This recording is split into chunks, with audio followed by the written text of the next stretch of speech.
কোচবিহারের দেবীবাড়ি মন্দিরে লাগানো মোমবাতি থেকে দুর্ঘটনা, অল্পের জন্য রক্ষা পেলেন এক মহিলা। আজ সকালে দেবীবাড়িতে আসেন ওই মহিলা। হঠাৎই নিচে থাকা মোমবাতি থেকে তার শাড়িতে আগুন ধরে যায়। দাউ দাউ করে জ্বলে ওঠে তার শাড়ি।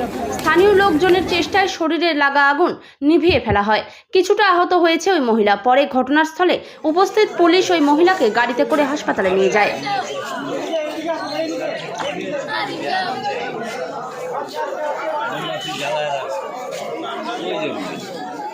ভগবান করে কিছু হয়